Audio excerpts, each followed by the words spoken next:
ministre. Le Premier ministre, chef de gouvernement, le général de division Abdoulaye Maïga, à la tête d'une délégation, portera la voix du Mali à la 80e session ordinaire de l'Assemblée générale des Nations unies à New York du 23 au 29 septembre 2025. Mieux ensemble, 80 ans et plus pour la paix, le développement et les droits humains. C'est le thème choisi pour cette session. Les défis sont énormes avec la multiplication et la persistance des foyers de tension, la propagation du terrorisme et de l'extrémisme violent, la crise migratoire, le dérèglement climatique, les attentes liées à la mise en œuvre effective de l'agenda 2030. Nos envoyés spéciaux, Mamari Koné et Aliou Touré, nous parlent donc des enjeux.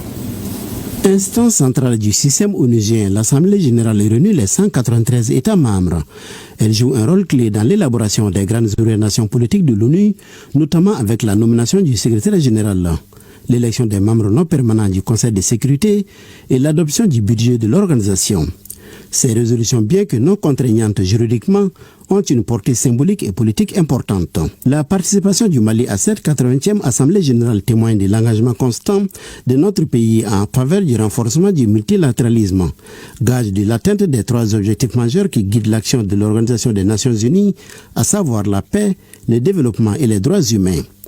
Le général de division Abdoulaye Maïga, Premier ministre et chef du gouvernement, interviendra à la tribune des Nations Unies pour exposer la vision et les priorités du gouvernement de la transition et celle de la Confédération des États du Sahel, AES. À cette occasion, il mettra particulièrement en lumière les efforts du Mali dans le renforcement de la gouvernance, la consolidation de la paix et de la réconciliation nationale et la promotion d'un partenariat international respectueux de la souveraineté et de la dignité des États africains. En marge de ce grand rendez-vous annuel de la diplomatie mondiale, le Premier ministre aura des rencontres bilatérales avec plusieurs personnalités ainsi qu'avec des responsables d'institutions internationales sur des questions d'intérêt commun. Enfin, lors de son séjour américain, le Premier ministre entretiendra la communauté malienne établie aux États-Unis d'Amérique des derniers développements de la situation socio-économique du pays. C'est là conformément aux orientations du président de la transition, chef de l'État, le général d'armée Assimi Goïta.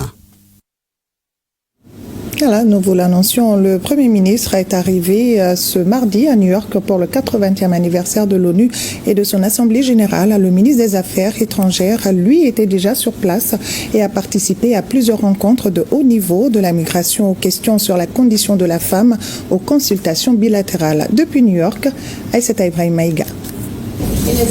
New York, 22 septembre 2025, entre célébration d'un héritage de 80 ans et prise de position diplomatique tranchée. La journée de lundi a montré une ONU oscillant entre fierté historique et crise de confiance, alors que les chefs d'État et de gouvernement s'apprêtent à intervenir dans les prochaines heures. Le temps est donné, l'organisation doit se réinventer pour rester le centre de gravité de la coopération internationale. Le Mali participe à cette 80e Assemblée générale avec une délégation conduite par le Premier ministre, chef du gouvernement, général Abdoulaye Maïga. En amont de son arrivée, le ministre des Affaires étrangères et de la coopération internationale, Abdoulaye Diop, a multiplié les activités diplomatiques. Il a d'abord pris part à un événement de haut niveau sur la migration, une initiative de l'OIM dans le registre bilatéral. Abdoulaye Diop a signé un mémorandum d'entente avec la Hongrie, représenté par son ministre des Affaires étrangères.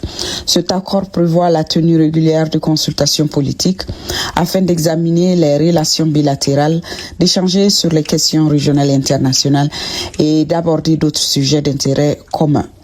Moment fort de la journée, la conférence internationale pour le règlement pacifique de la question de Palestine et la mise en œuvre de la solution à 2 États a mobilisé l'attention mondiale. Plusieurs pays occidentaux se sont, pour la première fois, clairement alignés du côté de la paix et de la solidarité avec le peuple palestinien dans un contexte marqué par une crise humanitaire majeure.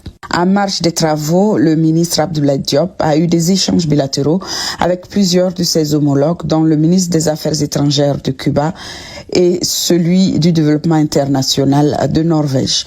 Du côté régional, les ministres des Affaires étrangères de l'Alliance des États du Sahel, AES, ont tenu une réunion réunion avec le président de la Commission de l'Union africaine. Pour le Mali, comme pour l'ensemble des pays représentés à New York, cette première journée a été marquée par une double dynamique.